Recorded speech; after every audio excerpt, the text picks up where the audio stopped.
त्रेतायुग में जन्मे भगवान श्री राम अयोध्या के महाराज दशरथ के सबसे बड़े पुत्र थे। लक्ष्मण, भरत, शत्रुघ्न राम के भाई थे। भगवान राम की मां कौशल्या थी और शेष सुमित्रा और कैकेयी के पुत्र थे। भगवान राम का विवाह मिथिला नरेश राजा जनक की पुत्री सीता के साथ हुआ था। लक्ष्मण की पत्नी उर्मिला, शत्रुघ्न की पत्नी श्रुतकीर्ति और भरत की पत्नी मांडवी थी। विवाह के पश्चात भगवान राम को राजा दशरथ ने रानी कैकेयी के कहने पर 14 वर्ष के लिए वनवास पर भेज दिया था। क्योंकि एक वचन के अनुसार कैकेयी राजा दशरथ से कुछ भी मांग सकती थी, तो रानी कैकेयी ने दासी मंथरा के उकसाने पर भरत को अयोध्या का राजा बनाने और राम को वनवास देने की इच्छा जताई। पिता की आज्ञा का पालन करने के लिए भगवान राम माता सीता और लक्ष्मण के साथ वन की ओर चले गए।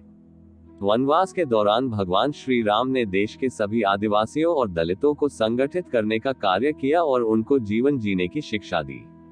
उन्होंने देश के सभी संतों और उनके आश्रमों को राक्षसों, दैत्यों के आतंक से बचाया था।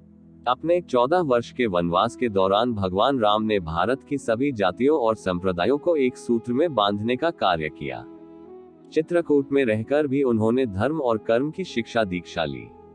भगवान राम ने भारत भर में भ्रमण कर भारतीय आदिवासी, जनजाति, पहाड़ी और समुद्री लोगों के बीच सत्य, प्रेम, मर्यादा और सेवा का संदेश फैलाया और यही कारण था कि राम का जब रावण से युद्ध हुआ तो सभी तरह की जातियों ने राम का साथ दिया।